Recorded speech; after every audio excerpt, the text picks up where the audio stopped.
Grok Grok Grok Grok Grok हो गई तसल्ली, पड़ गई ठंड। बड़े खुश हो रहे थे ये देख के कि ग्रोक के हाथों मोदी जी की इंसल्ट हो रही है। अब देखना, मोदी जी ने ग्रोक पर बड़ा फैसला ले लिया है। वही फैसला जो उन्होंने चीन के बारे में लिया है, वही फैसला जो उन्होंने ट्रंप के बारे में लिया है, वही फैसला जो उन्होंने अमेरिका के टैरिफ के बारे में लिया है। उन्होंने फैसला ले लिया है चुप रहने का। भाई ग्रोक नहीं है, ये बेड़ा ग्रोक है। बेड़ा गर्क कर दिया यार इसने। 11 साल के 18 घंटे की मेहनत से मोदी जी और उनके समर्थकों ने जो झूठ की बड़ी बड़ी मीनारें खड़ी की थी, उसको इस ग्रोक ने चंद घंटों में ही नींव समेत उखाड़ के फेंक दिया। और दिक्कत यह है कि नीचे से मंदिर भी नहीं निकला। भाई ये ट्विटर एक्स ने एक नया फीचर इंट्रोड्यूस किया है, कुछ भी लिख के पूछो जवाब आ जाता है। अब तक बहुत सारे फैक्ट्स इस ग्रोक ने उजागर किए हैं अब तक। एक्चुअली में ये फीचर नहीं है, पूरी की पूरी फीचर फिल्म है जिसने विवेक अग्निहोत्री, अनुपम खेर से लेकर कंगना रनौत तक अब तक इनकी सारी प्रोपेगेंडा फिल्मों के पर्दे फाड़ डाले। भाई ऐसी ऐसी जानकारी आप खोद कर ला रहा है ये ग्रोक कि अगर इसका मालिक मोदी जी के डियर फ्रेंड डोनाल्ड ट्रंप का डियर फ्रेंड इलोन मस्क ना होता तो अब तक इस ग्रोक को भारत में Congress funded, Soros funded, China funded, Pakistan समर्थक, इस्लामिक स्टेट, डीप स्टेट, टुकड़े टुकड़े गैंग, बाबर औरंगजेब की साजिश, पता नहीं क्या क्या इल्जाम लगाकर बैन किया जा चुका होता। कई घंटे से ग्रोक चीख चीख कर लोगों को बता रहा है कि सावरकर ने माफीनामे लिखे थे, सावरकर ने कई माफीनामे लिखे थे। ये बता रहा है मोदी बहुत झूठ बोलते हैं। ये बता रहा है कि मोदी जी की डिग्री विवादित है।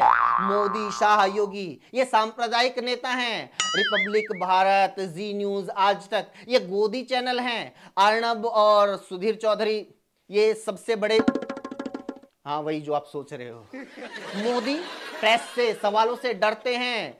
बीजेपी वॉशिंग मशीन है जो भ्रष्ट नेताओं की सफाई करती है खुद में शामिल करके। गांधी की वजह से देश का बंटवारा नहीं हुआ था। नेहरू देश के बेस्ट पीएम थे। आरएसएस उसने कभी आजादी के आंदोलन में पार्टिसिपेट ही नहीं किया। 2002 तक आरएसएस ने तिरंगे को अपनाया तक नहीं। नेहरू ने आज के हिसाब से देखा जाए तो लगभग 49,000 करोड़ की संपत्ति उस वक्त देश को दान कर दी थी। ऐसी ऐसी जानकारियां।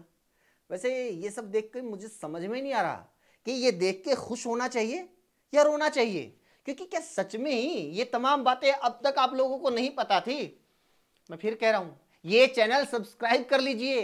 ग्रोक ने तो आज आपको ये सब बताया है। हम तो इन तमाम जानकारियों पर कई कई वीडियो बना चुके हैं। खैर, ग्रोक की बात, एक और बात खतरनाक है। ये चैट जीपीटी की तरह ना सभ्य, सुशील और विनम्र नहीं है।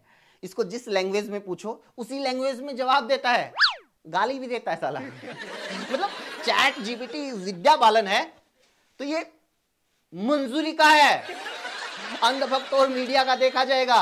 लेकिन इस ग्रोक ने ना सबसे ज्यादा मुसीबत मोदी जी के लिए पैदा कर दी है। उन्हें समझ में नहीं आ रहा कि इसका करें तो करें क्या, क्योंकि ये खुद का फैलाया हुआ सनीचर है। वो भी कैसे, समझिए कि वक्त का पहिया कैसे घूमता है। मोदी जी ने 11 साल में टीवी, अखबार से लेकर सोशल मीडिया सब कुछ कंट्रोल करके जमकर झूठ फैलाया कि विदेश में डंका बज रहा है, विदेश में डंका बज रहा है, ट्रंप से बहुत अच्छी दोस्ती है, उसका खूब प्रचार किया गया। इसलिए मोदी जी को जितवाने के लिए उनके समर्थकों ने क्या क्या नहीं किया। ट्रंप के इंतजार में अपनी आंखें काली कर ली। उन्हें यह लग रहा था कि ट्रंप आएंगे तो अमेरिका हिंदू राष्ट्र बन जाएगा। ट्रंप आएंगे तो हिंदुओं को अमेरिका में ऑन अराइवल वीजा मिलना शुरू हो जाएगा। लेकिन जैसे ही ट्रंप आए, उन्होंने सबसे पहले अवैध हिंदुओं को कहा बाय। मोदी पर ट्रंप ने अमेरिका से $21 मिलियन लेने का आरोप लगा दिया। भारत पर महंगे टैरिफ थोप दिए। भारत में अमेरिकी प्रोडक्ट्स के लिए टैक्स कम करवा दिए। अमेरिका के अडानी यानी इलोन मस्क की टेस्ला और स्टारलिंक को भारत में आने के लिए रास्ता साफ करवा दिया। और इस इलोन मस्क ने इस एहसान का ये सिला दिया। एक्स के इस ग्रोक फीचर ने मोदी जी, बीजेपी और आरएसएस के बारे में जो उगला है वो मोदी जी के लिए ना निगले बन रहा है ना उगले बन रहा है।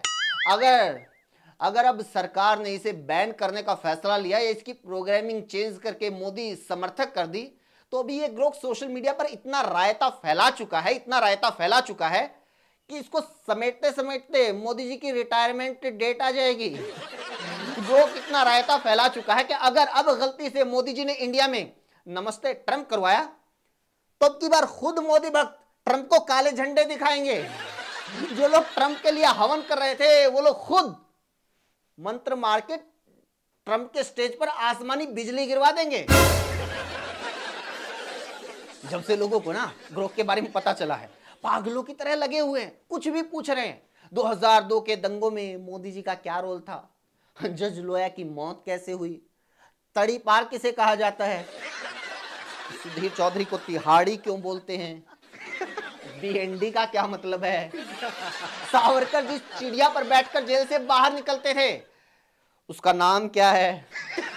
मोदी जी बचपन में जिस मगरमच्छ को पकड़कर लाए थे अब वो कहां है? और हाँ, वो लोग धरती से गायब कैसे हो गए जो मोदी जी के साथ कॉलेज और यूनिवर्सिटी में पढ़ते थे? खैर, एक दो दिन के मजे लेने के लिए ऐसे सोशल मीडिया फीचर्स ठीक हैं, इनको लेकर ज्यादा गंभीर होना ठीक नहीं है। जैसे कि जब टिकटॉक आई थी तो लोग सारे उसी के पीछे पड़ गए थे, लेकिन आज टिकटॉक के बिना देश चल रहा है ना।